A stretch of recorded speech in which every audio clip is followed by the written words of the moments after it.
The clipboard hit the wooden dock with a sound like a gunshot. I treaded water, wiping lake algae from my eyes, looking up at the silhouette blocking the morning sun. There she was, HOA. Her knuckles were white as she gripped a laminated piece of paper, her other hand adjusting a pair of designer sunglasses that probably cost more than my first car. She looked like a general surveying a battlefield, except her uniform was a beige pantsuit and her battlefield was my private property. "You are in direct violation of Section 4, Paragraph C of the Community Bylaws," she screeched, her voice cutting through the humid air like a rusty saw. "I am fining you $1,000 for unauthorized use of a decorative water feature and public indecency."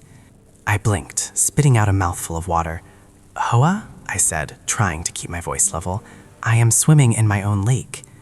She did not even blink. She just clicked her pen, scribbled something furiously on the citation, and ripped the pink slip off the pad. It fluttered down, landing in a puddle on the dock. "You have 24 hours to pay," she said, turning on her heel, "or I will put a lien on this dump you call a house." To understand why a grown woman was threatening to seize my home over a morning swim, you have to understand the geography of this war zone. 3 years ago, I bought 5 acres of forgotten land on the edge of town.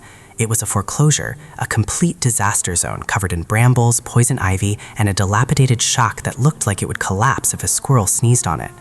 But it had one thing that made it priceless: a 4-acre, spring-fed natural lake. The deed was clear. I owned the land, I owned the water, I owned the mud at the bottom. The catch was what lay directly to the north. While I was clearing brush and hauling away dumpsters full of rotting drywall, a developer was busy turning the rolling hills next door into something called the Gilded Oaks. You know the type of place. Every house looks exactly the same, painted in one of 3 approved shades of beige. The lawns are manicured with scissors, the mailboxes are uniform, and guarding the gates of this suburban fortress was the Homeowners Association, led by the iron fist of President HOA. I did not meet HOA immediately. For the first 6 months, I was a ghost to them. My driveway is hidden by a thick line of cedar trees, and my house sits down in a valley, invisible from their pristine streets. But the lake is the border. The developers of the Gilded Oaks had marketed their overpriced McMansions with the promise of waterfront views. They built a walking path right up to the edge of my property line, putting up a wrought iron fence so the residents could gaze longingly at the water. They sold the view of my lake as a premium feature, conveniently omitting the fact that they did not own a single drop of the water. The first time I saw HOA, I was rebuilding the dock. It was a scorching July afternoon. I heard the electric whine of a golf cart, a sound I would eventually learn to associate with impending headaches. I looked up to see a woman standing on the other side of the iron fence, peering through the bars with binoculars. She lowered them slowly. She had a haircut that defied gravity and a look on her face that suggested she had just smelled something rotten. That something was me. "Excuse me," she shouted across the 50 feet of water separating us. I put down my hammer. "Yes?" I yelled back. She pointed a manicured finger at my stack of lumber. "Is that pressure-treated wood?" she asked. I wiped sweat from my forehead. "Yes, it is." She shook her head, visibly annoyed. "It needs to be painted cedar chest brown to match the community aesthetic. Also, you cannot be making noise past 5 in the afternoon on a weekday. It disrupts the ambiance for the residents on the patio." I laughed. It was a genuine laugh because I thought she was joking. I walked to the edge of the water. "Ma'am," I said, "I do not live in the Gilded Oaks. This is private property. I do not have an HOA." The look on her face shifted from annoyance to pure confusion, as if I had just spoken to her in an alien language. "Everyone has an HOA," she snapped. "Who approves your paint colors? Who measures your grass height?" I shrugged. "I do. If I want to paint my house neon purple and let the grass grow to my knees, I can. It is my land." That was the moment the war began. I saw the realization hit her. I was a variable she could not control. I was a chaotic element ruining her perfect beige universe. To HOA, my very existence was an insult. She was the queen of her little kingdom, wielding fines and citations like thunderbolts, but her power stopped exactly at the property line, and that drove her absolutely insane. Over the next 2 years, the tension simmered. It started small. HOA would park her custom golf cart, which had a little flashing amber light on the roof, right at the fence line. She would just sit there watching me. If I had friends over for a barbecue, she would call the police with a noise complaint at 7:30 in the evening. The cops would come out, see we were just eating burgers and listening to classic rock at a reasonable volume, and leave. They knew Hona. Everyone in the county knew Hona. One deputy told me she once tried to fine a cloud for blocking the sun at the community pool. She filed complaints with the city about my septic tank. She reported me for illegal burning when I was using a fire pit. She even tried to claim my trees were a danger to her fence, despite the trees being there 50 years before the fence existed. I played defense. I kept my permits in order. I kept my nose clean. I knew that men like me, guys who just want to be left alone, are the natural prey of women like Homa. She needed conflict to feel important. I just wanted to drink my coffee and look at the water. Which brings us to last Tuesday. It was one of those perfect mornings where the sky is a deep, bruised purple just before sunrise. The air was cool, but the humidity was starting to rise, promising a scorcher of a day. I woke up early, around 5:30, feeling the need to wash off the grime of the work week.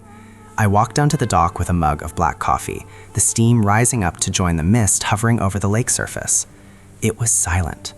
That is the thing about my place. When the wind is still, you can hear a fish jump from 100 yards away. You can hear the wings of a heron beating against the air. It is a sanctuary.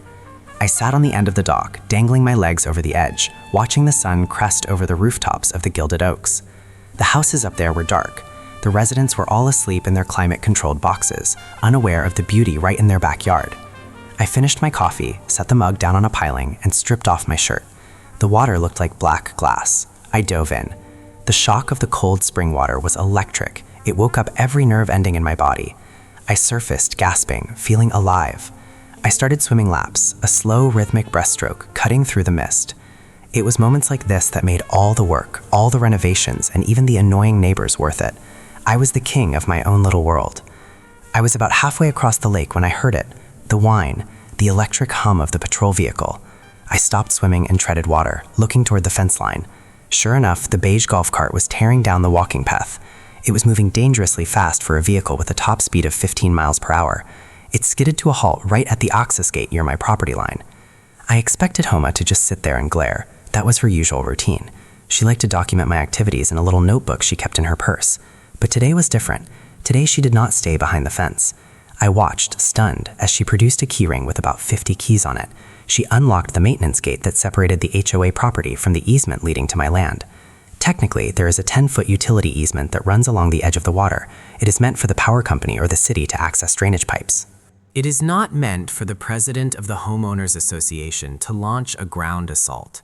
But HOA did not care about technicalities unless they were in her favor. She marched through the gate, her heels sinking into the soft mud of the lake bank. She looked ridiculous. She was wearing a pristine white blouse, beige slacks, and a visor that said Captain in gold glitter. She marched right up to my dock. She did not hesitate. She stepped onto the wood, her heels clicking ominously. I was still out in the middle of the lake, about 30 yards out. I stopped swimming and just watched her. She walked to the end of the dock, picked up my coffee mug, sniffed it suspiciously, and then set it back down with a look of disgust. Then she put her hands on her hips and screamed, "Hey, you, in the water!" I took a deep breath and swam toward the dock. I was not going to shout at her from the middle of the lake. I wanted to look her in the eye. As I got closer, I could see she was vibrating with rage. Her face was a mask of tight, controlled fury. I reached the ladder and pulled myself up, dripping wet. "Good morning, Hoa," I said, grabbing a towel I had left on the bench. "To what do I owe the pleasure of this trespassing?" She ignored the trespassing comment. She whipped the clipboard out from under her arm. "I have received multiple complaints," she announced, her voice echoing off the water. "Complaints?" I asked, drying my hair. "From who? The fish? It is 6 in the morning, Hoa. Nobody is awake." She narrowed her eyes. "The residents of the Gilded Oaks pay a premium for a serene, picturesque view. They do not pay to see a half-naked man splashing around like a wounded seal in the community water feature."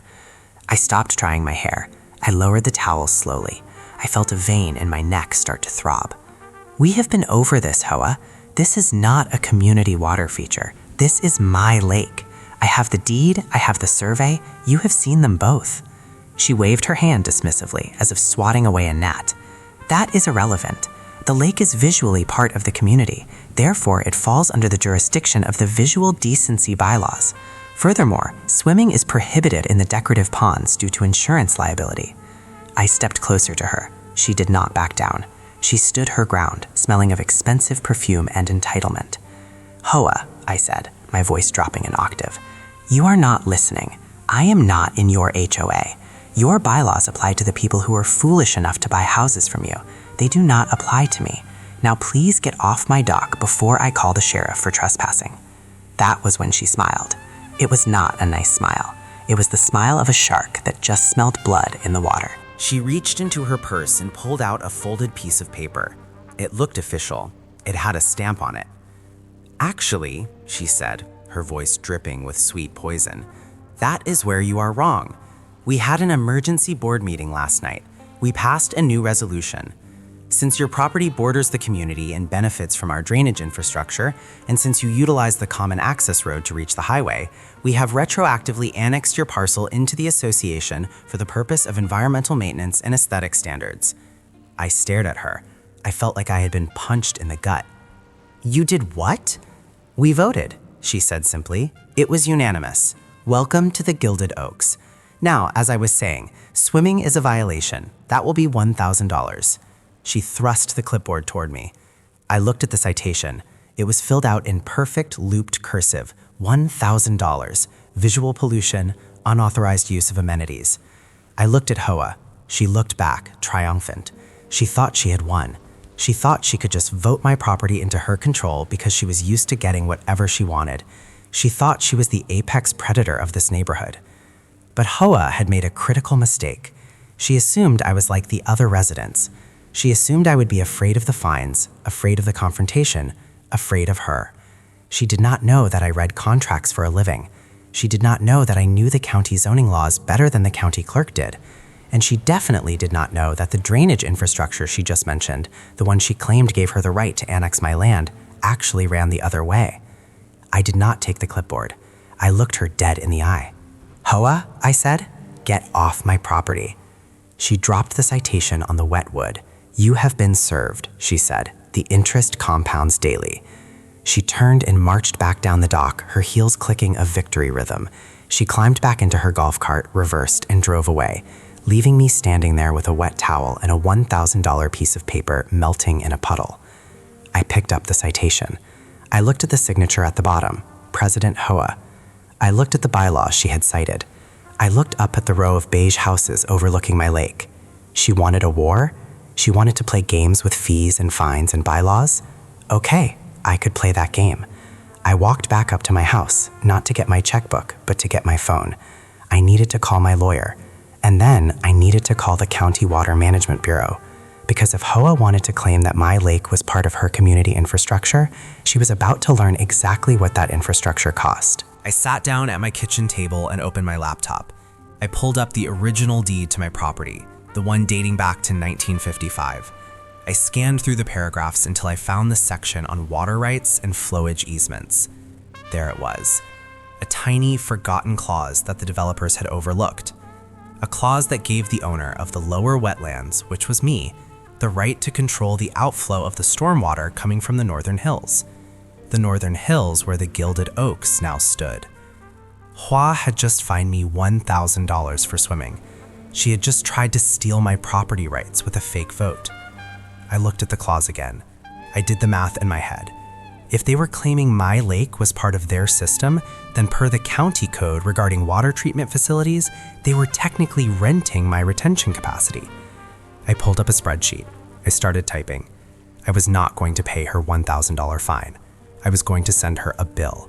And based on the volume of water draining from her precious manicured streets into my lake every time it rained, the bill was going to be a lot more than $1,000. I poured myself a fresh cup of coffee. The sun was fully up now. The anger was fading, replaced by a cold, hard determination. HOA had ruined my morning swim. She had trespassed on my dock. She had insulted my home. I hit print.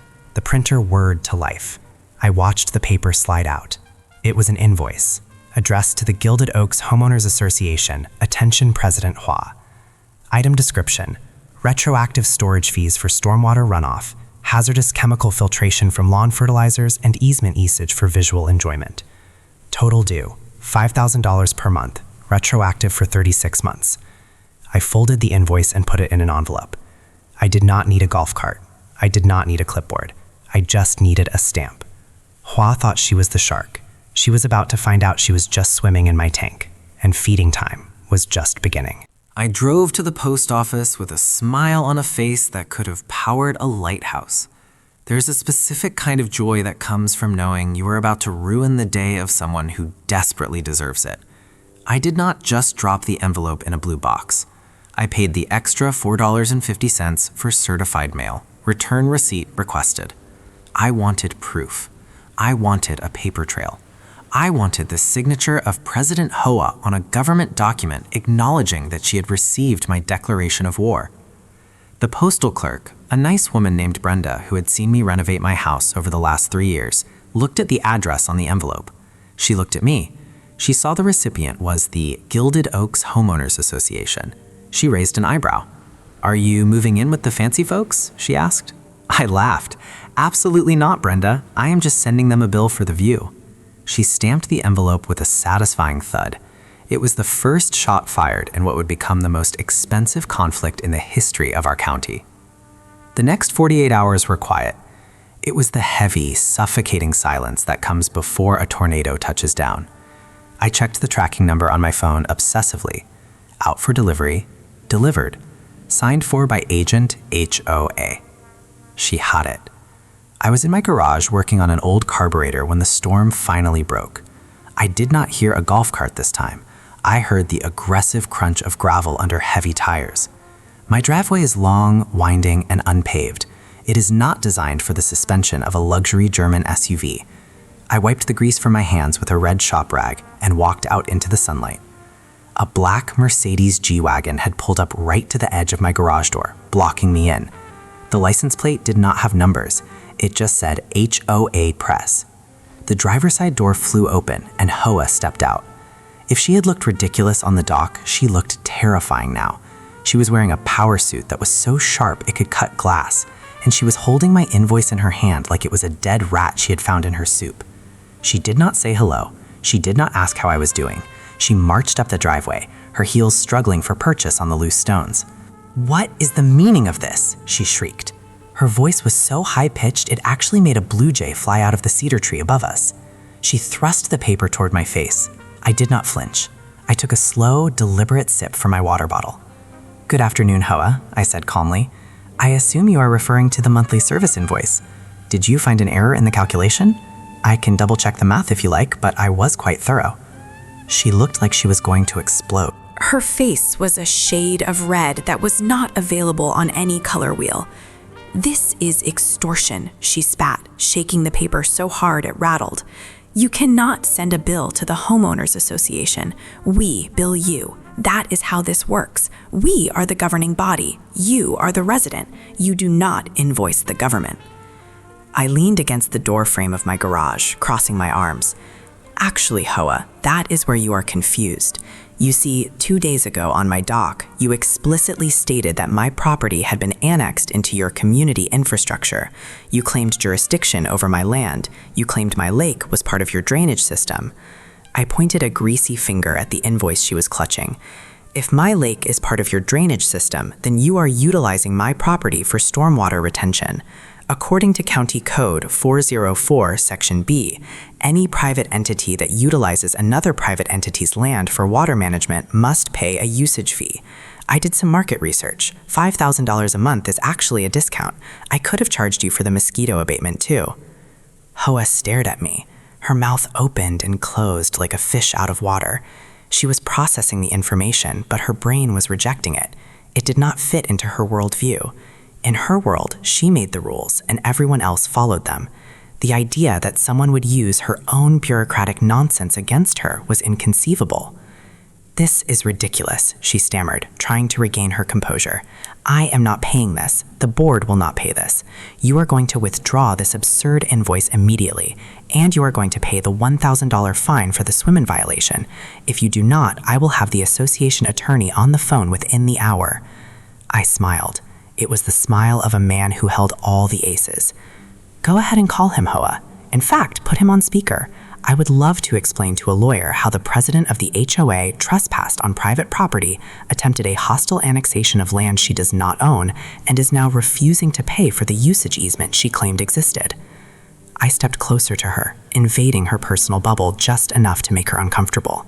And while you're on the phone with him, ask him about the Clean Water Act, because if you refuse to pay the invoice, I will be forced to assume that the Gilded Oaks does not have a contract for their stormwater runoff. And if you do not have a contract, then you are illegally dumping untreated suburban runoff into a private, environmentally protected wetland. The color drained from her face. She knew what that meant.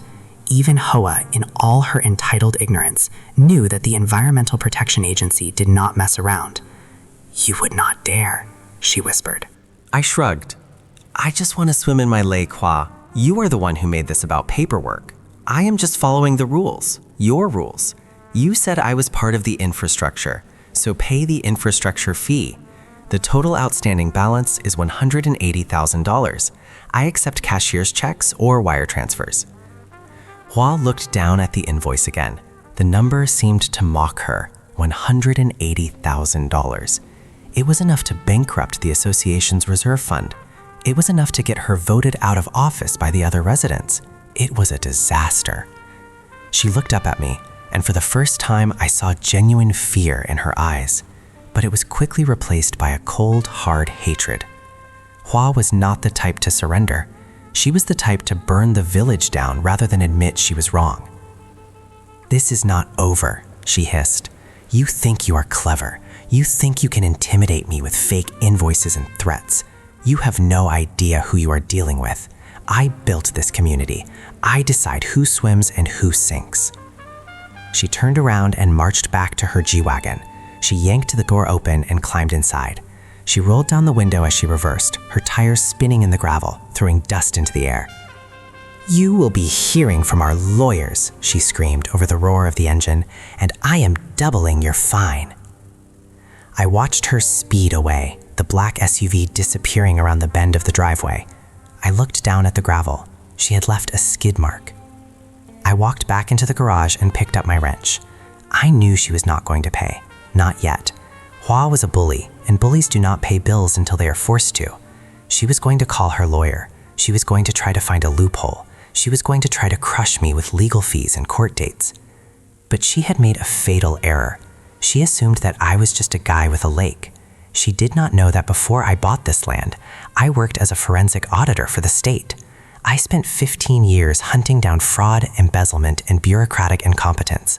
I did not just read contracts, I destroyed them. I went back inside the house and sat down at my computer. I opened up the county public records database. If Hua wanted to bring lawyers into this, I needed ammunition. I started digging into the permits for the Gilded Oaks. I looked at their original filing for the development. I looked at their drainage maps. And then I found it. It was a small detail, a tiny discrepancy in the grading plan filed 4 years ago. The developers had stated that the runoff from the northern hills would be routed into a concrete retention basin on the east side of the property. But looking at the satellite imagery, there was no concrete basin on the east side. There was just a pipe that pointed directly at my property. They had lied on their permit. They had built the entire development on a foundation of fraud to save money on concrete, and HOA, as the president of the association, was legally responsible for maintaining the compliance of the community. I sat back in my chair and laughed. It was a deep belly laugh that echoed through the empty house. HOA had threatened to sue me for $1,000. She had no idea that I was holding a detonator that could level her entire beige kingdom. The phone rang. I looked at the caller ID. It was a local number I did not recognize. I picked it up. This is the law offices of Smith, Wesson, and Howie, a voice said. It sounded dry and expensive. We represent the Gilded Oaks Homeowners Association. We are calling regarding the harassing communication you sent to our client, Mrs. HOA. I leaned back, putting my feet up on the desk. Good afternoon, I said. I am glad you called. I was just looking at the county grading permit number 7742 Alpha. Do you have a copy of that in front of you, or should I email it to the state inspector directly? There was a long silence on the other end of the line. The kind of silence that costs $400 an hour. "Hold on one moment," the lawyer said. His voice had lost its confident edge. I waited. I could hear muffled whispering in the background. I could hear the frantic clicking of a keyboard. I closed my eyes and pictured Hoa sitting in that law office, her face twisting in confusion as her expensive lawyer explained to her that she had just picked a fight with the wrong man. The lawyer came back on the line. "Sir," he said, his voice much softer now, "perhaps we can discuss a settlement." I smiled. "No," I said, "I do not think we are ready for a settlement. I think we are just getting started. Tell Hoa she has 24 hours to pay the invoice, or I turn on the pump." "What pump?" the lawyer asked, alarm creeping into his voice. "The pump I am about to install," I lied. "The one that returns the water to its source. If you claim the water is yours, I am happy to give it back. All of it. Uphill." I hung up the phone. I did not actually have a pump big enough to push the lake water back up the hill into the Gilded Oaks. Not yet. But the beauty of War with a Karen is that they believe anything is possible if it inconveniences them. Hoa believed I was a villain, so I was going to be the best villain she had ever met. I walked to the kitchen and made a sandwich. I ate it standing by the window, watching the sun set over my lake. It was beautiful. The water was calm. The birds were singing. It was a perfect evening. And somewhere up on the hill, inside a beige mansion, Hana was having a panic attack. I slept like a baby that night. The next morning, I woke up to a sound I had not heard before. It was not a golf cart. It was not an SUV. It was the sound of heavy machinery. I got dressed and walked down to the dock. I looked across the water. There, on the other side of the wrought iron fence, was a bulldozer. A yellow bulldozer with the name of a local construction company on the side. It was tearing up the grass right next to my property line. Hana stood next to it, pointing and shouting at the operator. She was wearing a hard hat over her perfectly sprayed hair. She saw me standing on the dock. She stopped shouting and turned to face me. She waved. It was a cheerful, manic wave. I squinted. What was she doing? She cupped her hands around her mouth. "We are building a wall," she screamed across the water. "A privacy wall. If you are going to extort us, we are going to make sure you never see our beautiful community again. 10 feet of solid concrete. Enjoy the view of a prison wall." I stared at her. She was insane. She was going to spend tens of thousands of dollars of the HOA money to build a spite wall just to block my view of her beige houses. She thought this was a punishment. She thought I wanted to look at her cookie-cutter subdivision. I started to laugh. I laughed so hard I almost fell into the water. She was doing me a favor. She was going to increase my property value, soundproof my land from her nagging voice, and bankrupt her association in the process. "Go ahead," I yelled back. "Make it 12 feet. She turned purple. She stomped her foot. She turned back to the bulldozer operator and screamed at him to dig faster. I watched for a few minutes, shaking my head. Hana was escalating. She was digging in. She was willing to burn through the entire HOA budget just to spite me. She did not care about the money. She cared about winning. She cared about dominance. But there was one thing she had forgotten in her rage: the grading permit, the fraudulent drainage plan. By bringing heavy machinery onto the easement to build a wall, she was disturbing the soil. She was triggering a mandatory environmental inspection. I pulled out my phone. I took a picture of the bulldozer. I took a picture of Hana directing the unauthorized construction on a wetland buffer zone. I dialed the number for the county code enforcement officer. I knew him. His name was Dave. He hated paperwork, but he hated people who ignored stop work orders even more. "Hey, Dave," I said when he picked up. "It is me again. You are not going to believe what is happening down at the lake. Grab your clipboard and a citation pad. You are going to need a lot of ink." I hung up and watched the bulldozer blades sink into the soft earth. Hoa was smiling. She thought she was building a wall. In reality, she was digging her own grave, and I was going to be there to hand her the shovel. Dave pulled up in a white Ford pickup truck that looked like it had survived a war zone. It was covered in mud, possessed a suspicious dent on the front bumper, and had the county seal faded on the door. He stepped out, adjusting his belt. Dave was a man of few words and even fewer smiles. He walked with the heavy, deliberate pace of a man who gets paid by the hour to ruin people's fun. He did not even look at me. He looked straight at the yellow bulldozer. He looked at the churned earth. He looked at the silt fence that had been crushed under the tracks. Then he reached into his truck and pulled out a megaphone. "Kill the engine," he boomed. The sound cut through the air like a knife. The operator and the bulldozer froze. He looked at Dave, he looked at HOA, he looked back at Dave. The engine died instantly. The silence that followed was heavy and sweet. HOA did not handle the silence well. She whipped around, her heels sinking into the mud, and marched toward Dave like she was about to demand a refund on a lukewarm soup. "Excuse me," she shrieked. "You cannot just come onto private property and shout orders. Who do you think you are? I am President HOA of the Gilded Oaks, and I authorized this construction." Dave looked at her over the top of his sunglasses. He did not introduce himself. He did not apologize. He simply pointed a finger at the lake. "That is a Class A protected wetland," he said, his voice flat and bored. "You are operating heavy machinery within the 50-foot buffer zone. You have no silt fence, you have no turbidity curtain, and I checked the database on the way over. You have no permit." HOA crossed her arms. Her face was turning a dangerous shade of purple. "We do not need a permit," she scoffed. "This is a private community enhancement project. We are building a privacy wall to shield our residents from visual blight. We are exempt from county overreach." Dave laughed. It was a dry, rusty sound. "Lady," he said, "nobody is exempt from the Clean Water Act. You just dumped about 2 tons of loose soil into a federally protected waterway. That is a $10,000 fine per day per violation." He pulled a pad of pink paper out of his back pocket. He started writing. HOA snatched the air in front of her, as if she could physically grab the words he was speaking and crush them. "You will not fine me," she hissed. "I know the mayor. I play bridge with the city council chairman's wife. If you write that ticket, I will have your badge, I will have your job, I will have you parking cars at the mall by next week." Dave did not stop writing. He tore the slip off the pad. He walked over to the bulldozer and slapped it onto the glass of the cabin. It was a bright red sticker that said "Stop Work Order" in big, bold letters. He turned back to HOA.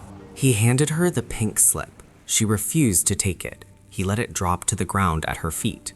"That is a cease and desist," Dave said. "If that machine moves 1 inch, I impound it. If you dig 1 more shovel of dirt, I arrest the operator. And if you threaten me again, I call the sheriff, and we see how your bridge club friends like visiting you in county lockup." He tipped his hat to me, got back in his truck, and drove away. The bulldozer operator did not wait for instructions. He jumped out of the cab, grabbed his lunchbox, and started walking toward the main road. He left the machine right there, stuck in the mud. "Where are you going?" Haas screamed at his retreating back. "Get back here. I am paying you to build a wall." The guy did not even turn around.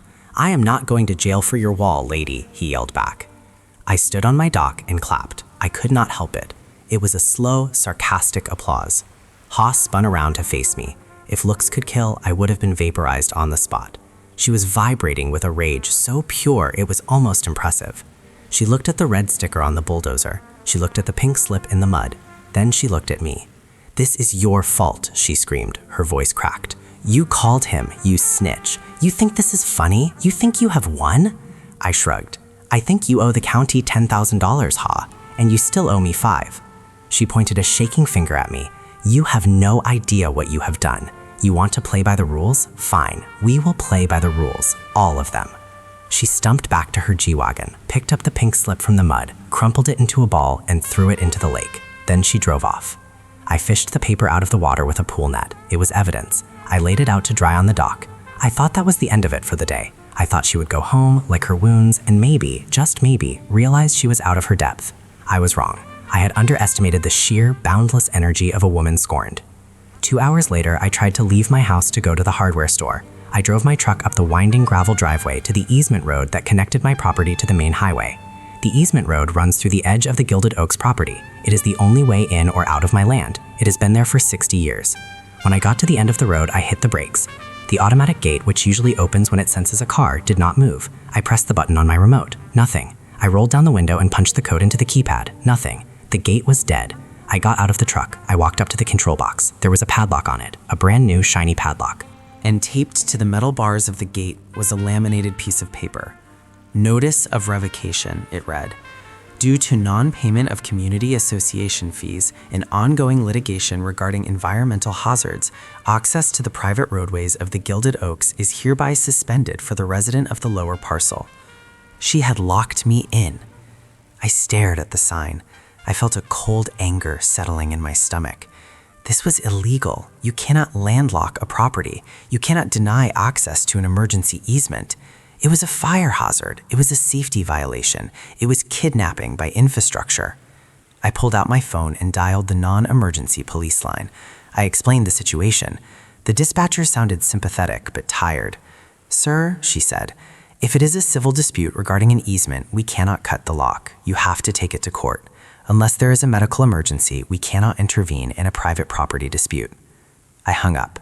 I looked at the gate. It was heavy wrought iron. I could not ram it without wrecking my truck.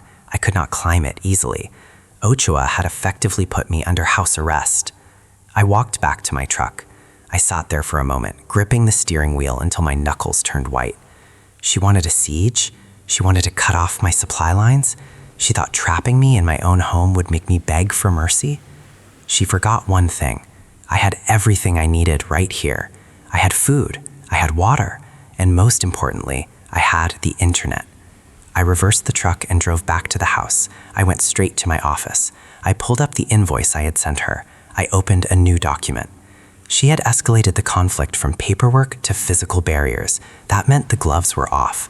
If she was going to treat me like a rogue nation state, I was going to sanction her like one. I drafted a new letter. This one was not an invoice. It was a notice of intent to lien. According to the same laws she loved to quote, if a debtor refused to pay a utility maintenance fee for 90 days, the utility provider had the right to place a lien on the property. But I did not want to wait 90 days. I wanted to hit her where it hurt immediately. I did some more digging. I looked up the insurance policy for the Gilded Oaks. It is public record for any incorporated HOA. I found their provider. I found their policy number. Then I wrote an email to the insurance underwriter. Subject: Urgent Risk Assessment, the Gilded Oaks HOA. Dear Sir or Madam, I am writing to inform you of a material change in the risk profile of your insured client. The association is currently engaging in unauthorized heavy construction in a federally protected wetland without permits. They have received a stop work order from the county. Furthermore, the association president has physically barricaded a fire access easement, trapping a resident and creating a severe liability in the event of a medical emergency or fire. I attached the photos of the bulldozer. I attached the photo of the red tog. I attached a photo of the locked gate with the note signed by HOA. I hit send. Insurance companies are like sharks. They do not care about feelings. They care about money. And HOA had just turned her community into a walking, talking lawsuit. But I was not done. I looked at the locked gate again in my mind. She wanted to play games with access? Okay. I recalled the survey map. The easement road was theirs, yes. But the 10 feet of grass on either side of the road? That was a utility right-of-way. And guess whose water main ran under that grass? The Gilded Oaks got their water from the city, but the main pipe crossed the corner of my property before it went up the hill. It was an old arrangement, dating back to when the whole area was one farm.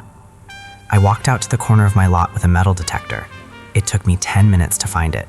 The iron cover of the main shutoff valve. It was buried under a layer of leaves and dirt, forgotten by time. I scraped the dirt away. The valve wheel was rusty, but it was there. I did not turn it off. That would be illegal. I was not like HOA. I did not break the law. But I did perform a maintenance check. I gave the wheel a little test turn, just to make sure it wasn't seized. It squeaked, but it moved. Then I went back to the house and printed out a new sign. I laminated it. I grabbed a stake and a hammer. I walked back up to the locked gate. I pounded the stake into the ground right next to her sign. Notice of scheduled maintenance, my sign read. Due to critical infrastructure repairs required by the unexpected load on the drainage system, the water main serving the northern residential cluster will undergo pressure testing. Intermittent outages may occur between the hours of 6 a.m. and 8 a.m. and 6 p.m. and 8 p.m. We apologize for the inconvenience. I took a picture of the two signs side by side, her keep out sign and my no water sign. It was a beautiful juxtaposition of cause and effect. I went back home and waited. It took 3 hours. The sun was starting to set. I was in the kitchen making dinner when my phone rang. It was not a number I recognized. I let it go to voicemail. It rang again immediately. Same number. I picked up. "This is the fire marshal," a gruff voice said. My heart skipped a beat. Had I gone too far? "Yes, sir," I answered. "I am standing at your gate," he said. "I have a report of an obstructed emergency access lane. Can you confirm if you were locked in? I smiled. The insurance company must have moved fast. They probably called the county immediately to cover their own backsides. Yes, sir, I said. The HOA put a padlock on the gate this afternoon. I cannot get out. Stay put, he said. We are cutting it, and I am having a word with the lady who put it there. I walked out to my porch. In the distance, up near the road, I saw the flashing red lights of a fire truck. I heard the distinct sound of a bolt cutter snapping through hardened steel. And then I heard the screaming. It was HOA. She must have seen the lights. I walked up the driveway, staying in the shadows of the cedar trees. I wanted to see this. The fire marshal was a big man. He looked like he ate bulldozers for breakfast. He was holding the broken padlock in one hand and pointing at HOA with the other. HOA was shrinking. She looked very small next to the fire truck. You do not lock fire lanes, the marshal was shouting. I do not care who you are. I do not care what your bylaws say. If I have to come back here one more time to cut a lock, I am charging you with reckless endangerment. Do you understand me? HOA was nodding frantically, but then she spotted me standing in the driveway. Her fear evaporated, replaced instantly by the same toxic entitlement. He threatened to cut our water, she shrieked, pointing at me. Look at his sign. He is holding our water supply hostage. The marshal looked at my sign. He looked at me. Is that true? He asked. Are you shutting off their water? I stepped into the light. Absolutely not, sir. I am merely planning a maintenance inspection of the pipes on my property. As you can see from the sign, it is just a notification. I would never cut off water to a residence. That would be inhumane, unlike locking someone inside a fire trap. The marshal looked back at HOA. He looks like he is giving you fair warning for maintenance, ma'am. That is responsible ownership. Locking a gate is criminal stupidity. He threw the broken padlock at her feet. It landed with a heavy clank. Leave the gate open, he commanded, or next time I take the gate with me. The fire truck backed out. The lights faded. I stood there with HOA in the dark. The gate was swinging open in the wind. You think you are so smart, she whispered. Her voice was trembling, not with fear, but with pure, unadulterated hatred. You think because you got the county and the fire department on your side, you win. I looked at her. HOA, I said, I do not want to win. I just want to swim. Go home. She stepped closer to me. She was close enough that I could smell the hairspray. I am calling a special session, she said, tonight. We are going to pass a special assessment. We are going to hire the best real estate litigators in the state. We are going to sue you for the drainage. We are going to sue you for the view. We are going to sue you for the emotional distress of your existence. I will spend every dime in the treasury to bury you. I laughed. Go ahead, spend the money, but you might want to check your email first. What? She snapped. I sent a little note to your insurance carrier, I said softly. I have a feeling your premiums are about to go up a lot. And if you drain the treasury on lawyers, how are you going to pay for the coverage you need to legally operate this HOA? Her eyes went wide. She realized what I had done. Without insurance, the HOA would be dissolved. The contracts would be void. The mortgages of every home in the Gilded Oaks would be in default because banks require active HOA insurance for condos and planned unit developments. You monster, she breathed. I turned and walked back toward my truck. Meeting adjourned, Madam President. I drove back down to my house. I felt good. I felt like I had finally landed a knockout punch. But as I walked into my kitchen, I saw something that made my blood run cold. My kitchen window looks out over the lake. It was dark now, but I could see lights, flashlights. There were people on my dock. Not one person, not a group of them. I grabbed a high-powered flashlight and ran out the back door. I sprinted down the lawn to the water's edge. Hey, I shouted, get off my dock! The beams of their flashlights swung toward me. I blinded them with my own light. There were 4 of them, 3 men and They were not just standing there. They were pouring something into the water. They had big 5-gallon buckets. I could smell it from 20 yards away. It smelled like swimming pool shock, chlorine, concentrated bleach. Stop, I screamed, running onto the wood. Ha stepped in front of me. She was smiling. It was a terrifying, manic smile. "We are just treating the community water feature," she announced. "We voted on it. The board determined that the water was unsanitary due to the presence of unauthorized wildlife, so we are shocking the lake." I pushed past her. The men were dumping gallons of industrial-grade chlorine into my spring-fed ecosystem. "Are you insane?" I yelled, grabbing a bucket from one of the men. "This is a natural lake. You are killing the fish. You are poisoning the water." The man looked at me, confused. He was just a hired hand. "She said it was a pool," he stammered. "It is not a pool," I roared. "It is a 4-acre lake." Ha laughed. It was a high, tinkling sound that made my skin crawl. "It is a visual amenity," she corrected, "and now it will be clean, and since it is chemically treated, swimming is strictly prohibited for 48 hours. Enjoy your morning coffee, but do not touch the water. It might burn." I looked at the water. A white cloud of chemical was spreading out from the dock, swirling in the black water. My fish, my frogs, the heron. I looked at Hoa. The games were over. The paperwork was over. This was not a dispute anymore. This was destruction. I dropped the bucket. It clattered on the wood. "Get off my property," I said. My voice was very quiet. "Or what?" she taunted. "You will call the fire marshal again?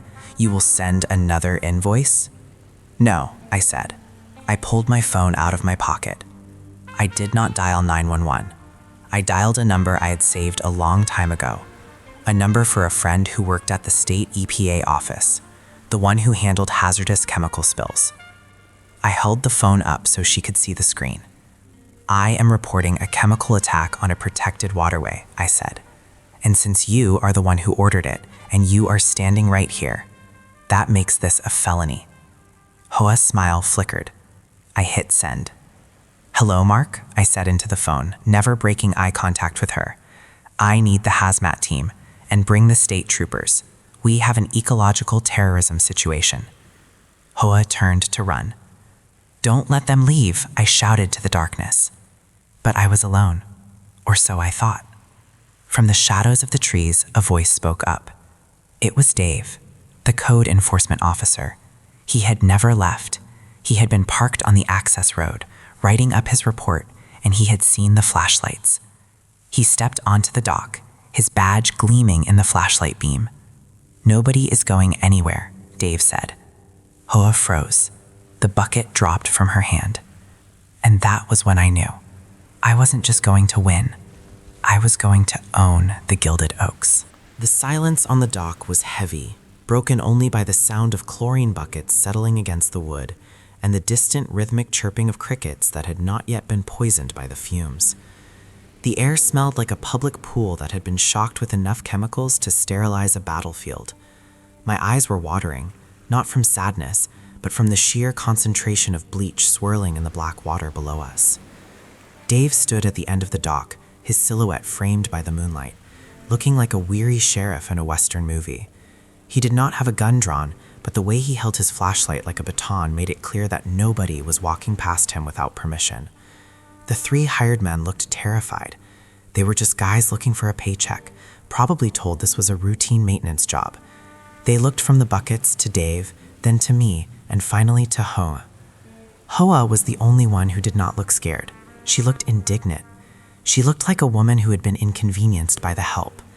She smoothed down the front of her blazer, which was illuminated by the harsh beam of my flashlight, and took a step toward Dave. "Officer," she said, her voice dripping with that fake, sugary politeness she used right before she tried to destroy someone. "I am glad you are here.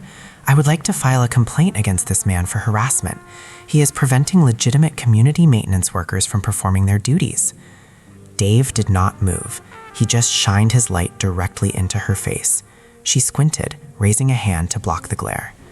"Ma'am," Dave said, his voice flat, "I watched you dump 5 gallons of sodium hypochlorite into a Class A wetland. That is not maintenance. That is a federal crime." Hoa scoffed. It was a sharp, dismissive sound. "Do not be ridiculous. It is cleaning. We are cleaning the view. Now step aside so my team can finish. We have 3 more buckets to pour." I stepped forward. The anger I felt was cold and hard in my chest. If you pour one more drop of that poison into my lake, Hoa, I will personally make sure you spend the next 10 years in a cell so small you won't even have room to complain about the paint color. She spun around to face me, her eyes wild. You do not own the water, she shrieked. The water belongs to everyone, and everyone deserves clean blue water, not this murky, frog-infested swamp you call a lake. Before I could respond, the night was ripped apart by sound. It started as a low wail in the distance, then grew rapidly into a cacophony of sirens that seemed to be coming from every direction. The flashing lights began to dance through the trees, blue, red, and white strobes cutting through the darkness of my property. Hoa looked toward the driveway, confusion flickering across her face. She expected maybe a patrol car. She did not expect the cavalry. First came the state troopers. 2 cruisers came tearing down the gravel driveway, their suspensions groaning as they hit the ruts. They skidded to a halt near the garage, doors flying open before the wheels had even stopped turning. Then came the heavy truck, the hazmat unit. My friend Mark had not been joking. When you say ecological terrorism to the EPA, they do not send a guy with a clipboard. They send a lab on wheels. The troopers marched down the lawn, their hands resting near their holsters. The beams of their tactical lights swept across the dock, illuminating the scene in blinding clarity. "Hands!" one of the troopers yelled. "Let me see everyone's hands!" The 3 workers threw their hands in the air so fast I thought they were going to dislocate their shoulders. I raised my hands slowly, holding my phone. Dave held up his badge. Only Hoa hesitated. She looked at the troopers, then down at her designer slacks, as if wondering if raising her hands would ruin the silhouette of her outfit. "Ma'am," the trooper barked. "Hands, now." She slowly raised her hands, her face twisting into a scowl. "This is completely unnecessary," she announced to the approaching officers. "I am the president of the Homeowners Association. These men are trespassing on my jurisdiction." The trooper, a tall man with a buzz cut and zero patience for nonsense, stepped onto the dock. He looked at the buckets. He smelled the air. He grimaced. "Who is in charge here?" he asked. "I am," Hoa said instantly, stepping forward, "and I demand that you remove this man from his property immediately. He is obstructing association business." The trooper looked at me. I lowered my hands slowly. "It's my property, officer. This is my private lake. She is trespassing, and she just dumped industrial chlorine into the water." The trooper looked at the water. A white, milky cloud was drifting slowly away from the dock, and a few small fish were already floating to the surface, belly up. The sight of them made my stomach turn. Mark came running down the hill then. He was wearing a jacket with the Department of Environmental Protection logo on the back. He carried a heavy case of testing equipment. He didn't even say hello to me. He went straight to the edge of the dock, dropped to his knees, and dipped a sensor into the water. "Everyone be quiet," Mark said. We waited. The machine beeped. Mark looked at the readout. He looked at it again. Then he stood up and turned to the troopers. "Chlorine levels are off the charts," Mark said. "We are talking 300 parts per million. That is not a swimming pool. That is chemical warfare. This is going to kill everything in the water within a 100-yard radius if we do not dilute it immediately." He turned to Hoa. "What is in those buckets?" Hoa crossed her arms. "It is a proprietary cleaning blend," she said haughtily, "approved by the board." Mark looked at the label on the bucket nearest to him. It was not a proprietary blend. It was concentrated shock treatment meant for concrete pools, marked with a giant skull and crossbones. "Ma'am," Mark said, his voice deadly serious, "you have just violated the Clean Water Act, the Federal Insecticide, Fungicide, and Rodenticide Act, and about a dozen state environmental protection statutes.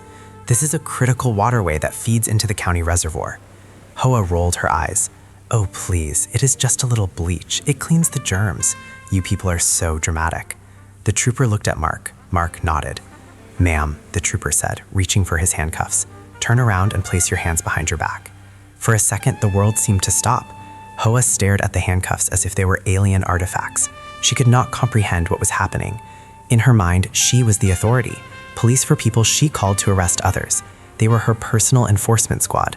The idea that the law applied to her was a concept her brain simply refused to process. "No," she said. She took a step back. "No, you are making a mistake. Do you know who I am? I am Hoa. I run this community. You cannot arrest me. I pay your salary." The trooper did not engage in a debate. He stepped forward, grabbed her wrist, and spun her around. "Get your hands off me," she shrieked. "This is assault. I will have your badge. I will sue the entire department." The click of the handcuffs ratcheting shut was the loudest sound in the night. It cut through her screaming like a gunshot. By now, the commotion had drawn an audience. The lights and the screaming had woken up the residents of the Gilded Oaks. I looked up at the wrought iron fence on the hill. It was lined with people. Men in bathrobes, women in silk pajamas, teenagers holding up cell phones. They were all watching. They were filming. The bright screens of 50 smartphones were glowing in the darkness, recording the downfall of their dictator. Hoa saw them too. She twisted in the trooper's grip, trying to face her subjects. "Help me," she screamed at the fence. "They are arresting me. Call the mayor. Call the attorneys. This is a conspiracy." But nobody moved. Nobody called the mayor. In fact, as I looked closer, I saw something else.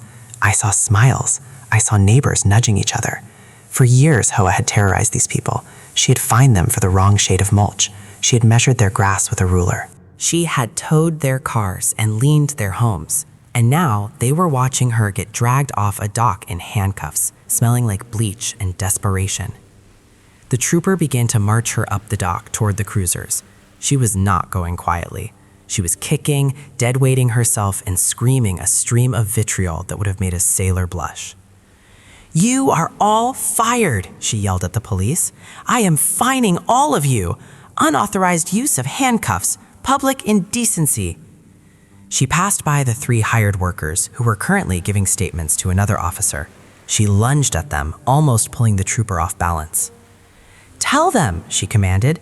"Tell them it was your idea, you rogue contractors. I told you to use the eco-friendly soap." The lead worker, a burly guy with a beard, looked at her with pure disgust. He pulled a folded piece of paper out of his pocket and handed it to the officer. "Here is the work order," the worker said, loud enough for everyone to hear. "Signed by President Hoa. Specific instructions to use the heavy stuff. And here is the text message she sent me 10 minutes ago saying, and I quote, 'Dump it all before the guy in the house wakes up.'" Hoa let out a sound that was not human. It was the screech of a banshee. "Liar! You are all liars!" They dragged her up the lawn. Her expensive heels were slipping in the wet grass. Mud was splattering up the legs of her beige pantsuit. She looked like a general who had lost the war and her mind at the same time. When they got her to the patrol car, she refused to get in. She planted her feet and threw her head back, addressing the crowd on the hill one last time. "I did this for you," she bellowed, her mascara running down her face. "I wanted you to have a blue lake. I wanted perfection, you ungrateful sheep." The trooper placed his hand on top of her head and shoved her unceremoniously into the back seat. He slammed the door. The sound echoed across the valley.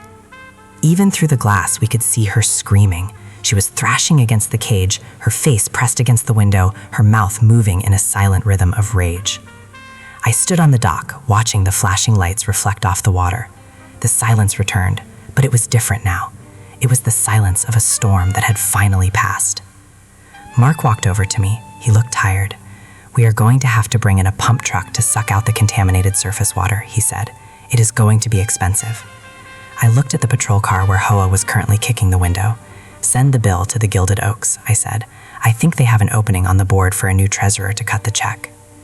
Dave, the code enforcement officer, walked up and stood next to us. He took a long, slow breath of the night air. "You know, Dave said," adjusting his hat, "in 20 years of code enforcement, I have never seen someone try to bleach a lake. That is a special kind of crazy." The trooper walked back down to us. He had a notepad in his hand.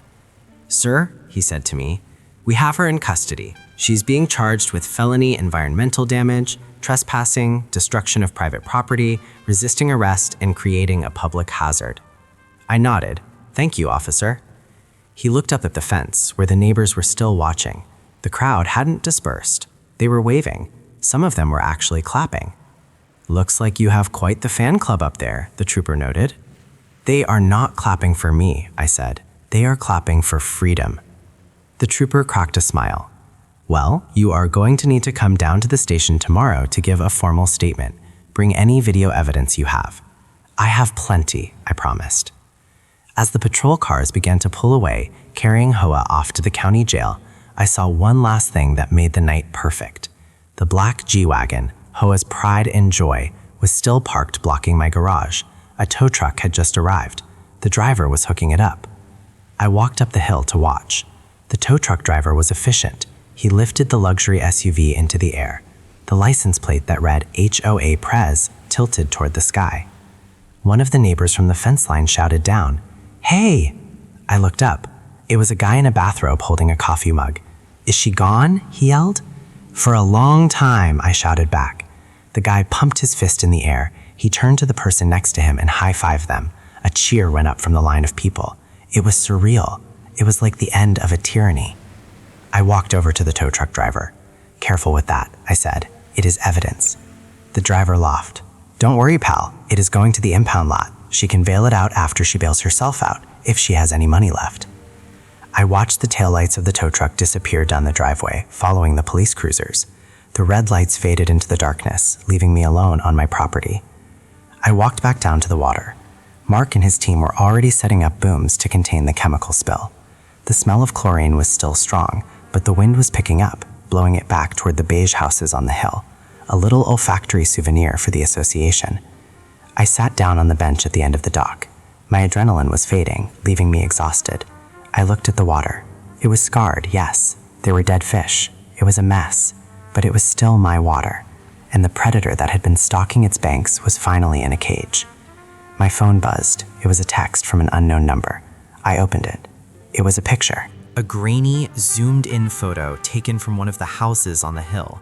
It showed Hoa being shoved into the police car, her face contorted in a scream, her hair a mess, her pristine suit covered in mud.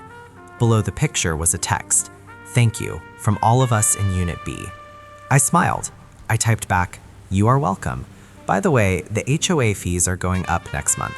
Just kidding." I put the phone away. I leaned back and closed my eyes. The war was over. The battle of the lake had been won. But as I sat there, listening to the pumps hum to life, I knew the cleanup was just beginning. Not just the water, the lawyers, the court cases, the inevitable countersuits. Hoa was not the type to go quietly into the night. She would fight from her jail cell. She would fight from the courtroom. But that was a problem for tomorrow. Tonight, the only thing that mattered was that the gate was open, the bulldozer was silent, and the queen of the HOA had been dethroned. I stood up and looked at the house. I needed a shower. I needed to wash the smell of bleach and drama off my skin. As I walked up the lawn, I stopped one last time to look at the fence. The neighbors were dispersing, going back to their beige boxes, but the lights were staying on. It was as if they were afraid that if they turned them off, she might come back. I went inside, locked the door, and for the first time in 3 years, I didn't check the security cameras. I knew exactly where Hoa was, and she didn't have a view of the lake from there. The fallout from the Battle of the Lake was swift, expensive, and absolutely glorious. If Hoa thought the handcuffs were the end of her bad week, she was sorely mistaken. The handcuffs were just the appetizer. The main course was served the following morning in the form of a certified letter from the State Department of Environmental Protection. I was sitting on my porch, drinking coffee and watching the hazmat crew skim the last of the white foam from the water when the mailman arrived. He did not just have mail for me, he had a stock of envelopes for the Gilded Oaks that was thick enough to choke a horse. Since Hoa was currently a guest of the county correctional facility and the guard at the gate had quit the night before, the mailman was confused. I told him to take the stock to the vice president of the board, a timid man named Jerry who lived 3 houses down from Hoa. Jerry did not want the job. Jerry wanted to retire and play golf. But by noon that day, Jerry was the most stressed man in the state. The first bomb to drop was the insurance cancellation. My email to the underwriter had triggered an immediate audit. When the insurance company saw the police report regarding the chemical dumping and the arrest of the association president for a felony, they did not just raise the rates, they dropped the policy entirely. They sent a notice stating that the association had engaged in criminal negligence and willful destruction of property. Without liability insurance, the association was technically operating illegally. Every mortgage in the neighborhood was suddenly at risk of being called in by the banks. The second bomb was the bill for the cleanup. Mark and his team did not work cheap. The cost to pump, filter, and neutralize the chlorine in a 4-acre body of water came out to $240,000.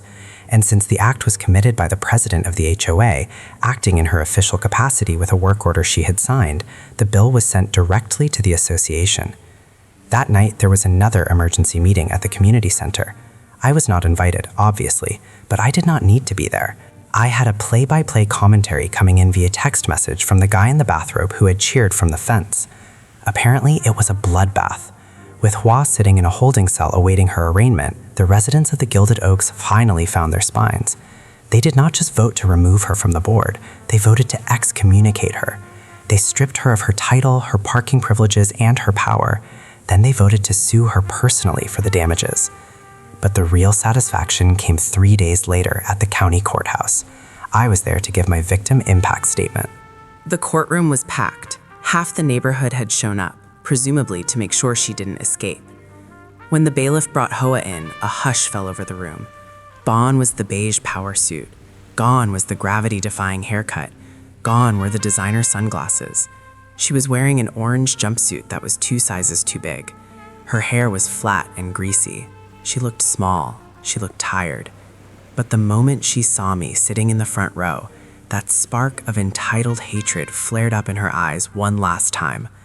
She tried to speak to her lawyer, a court-appointed public defender, because her expensive firm had dropped her the moment the check bounced. The public defender looked like he wanted to be anywhere else on earth. The judge was a stern woman with glasses on the end of her nose. She read the charges aloud. Felony violation of the Clean Water Act, malicious mischief in the first degree, reckless endangerment. The list went on for 5 minutes. Hoa tried to interrupt. She stood up, her chains rattling.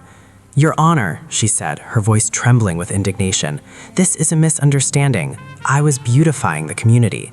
That man," she pointed a shaking finger at me, "is the real criminal. He is extorting us." The judge peered over her glasses. "Sit down, Mrs. Hoa. You are currently facing 5 to 10 years in federal prison. I suggest you remain silent." The hearing was short. The judge set bail at $500,000. Hoa gasped. She turned to her husband, a quiet man who had been sitting in the back row looking like he wanted to melt into the floor. He just shook his head. He did not have the money. Nobody had that kind of money liquid, especially not after the HOA had frozen her assets pending their civil suit. Hoa was remanded to custody. As they led her away, she didn't scream, she didn't shout. She just started to cry. It was the weeping of a bully who had finally punched the wrong person. 2 weeks later, a black sedan pulled up to my house. It was Jerry, the new acting president of the Gilded Oaks. He walked down my driveway holding a white flag. Literally, he had tied a white handkerchief to a stick. I met him on the porch. "We want a truce," Jerry said. He looked exhausted. "We fired Hoa. We are suing her for the cost of the cleanup. We are dismantling the gate lock. We are taking down the privacy wall." I nodded. "That is a good start, Jerry. But there is still the matter of the outstanding invoice." Jerry winced. He reached into his jacket pocket and pulled out a check.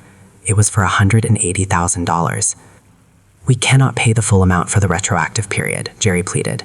"The treasury is empty. Hoa spent almost everything on legal retainers in that stupid wall."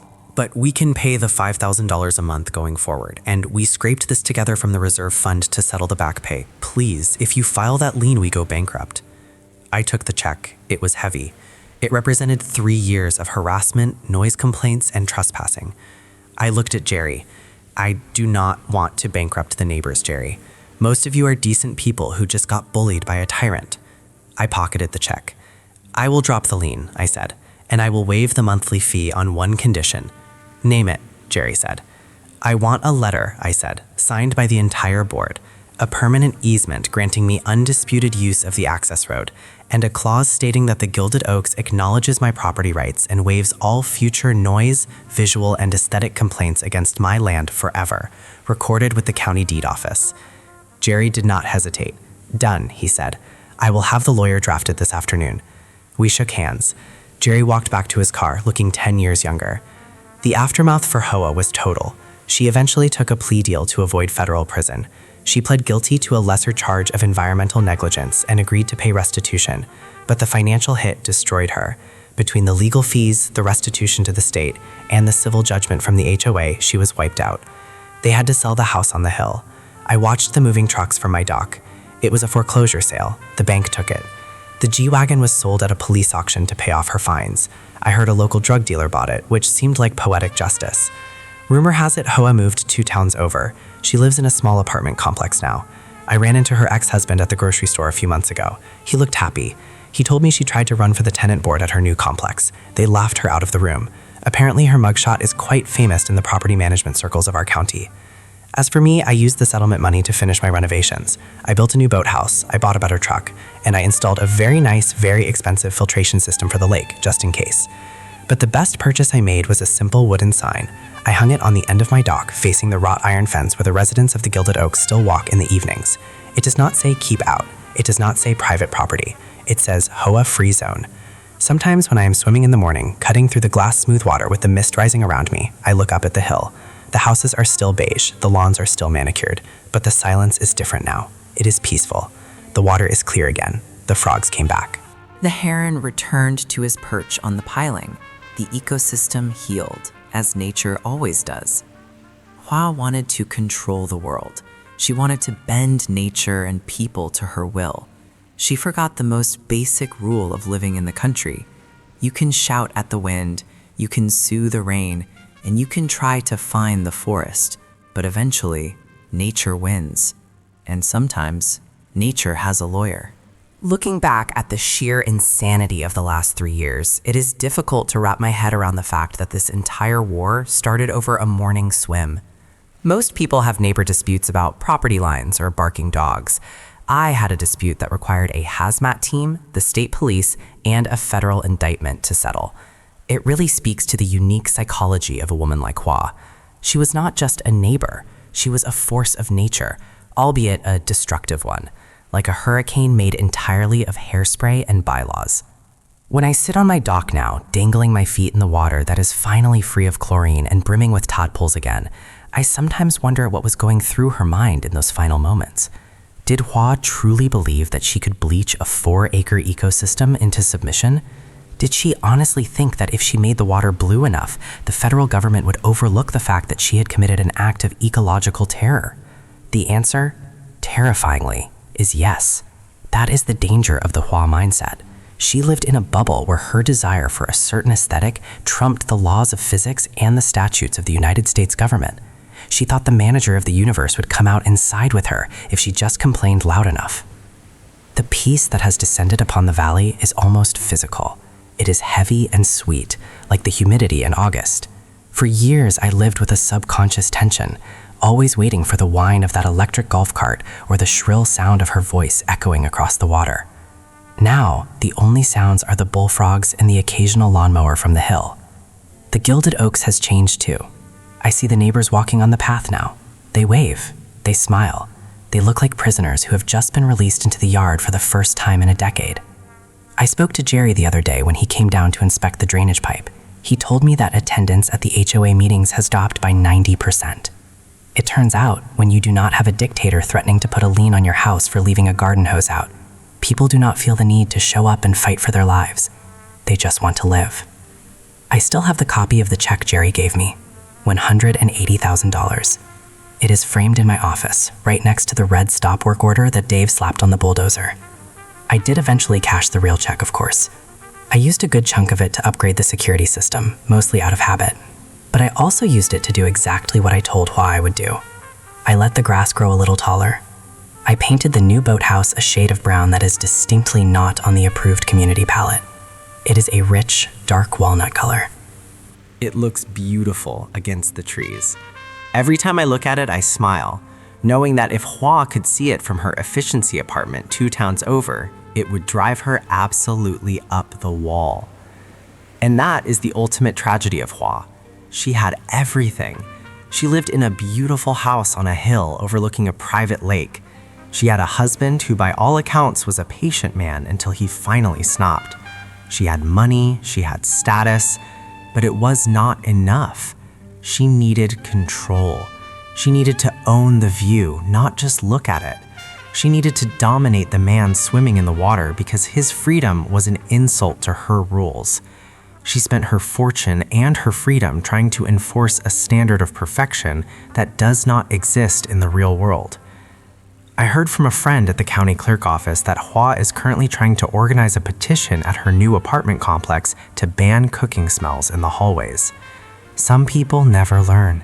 They just find smaller kingdoms to terrorize. But she will never have a kingdom like the Gilded Oaks again. She will never have a gate she can lock. She will never have a police force she thinks she owns. She is just another tenant now, subject to the rules of a landlord, living in a world where she is no longer the main character. The ecosystem of the lake recovered faster than the bank account of the association. Nature is resilient. The fish came back, the heron returned. The water lilies bloomed with a vengeance this spring, fueled perhaps by the very chemicals she tried to use to destroy them. It is a daily reminder that you cannot litigate nature. You cannot find the wilderness. And you certainly cannot win a war against a man who reads contracts for a living and has the Environmental Protection Agency on speed dial. Yesterday evening, I saw the guy in the bathroom again. He was walking his dog along the fence line. He stopped when he saw me on the dock. He pointed to the sign I hung up, the one that says HOA Free Zone. He gave me a thumbs up. I raised my coffee mug to him. We did not say anything. We did not have to. We are veterans of the same war. We survived the reign of HOA. If there is a lesson in all of this, beyond the obvious advice to never pour bleach into a wetland, it is this. There is a difference between owning property and owning the world. HOA bought a house and thought she bought the horizon.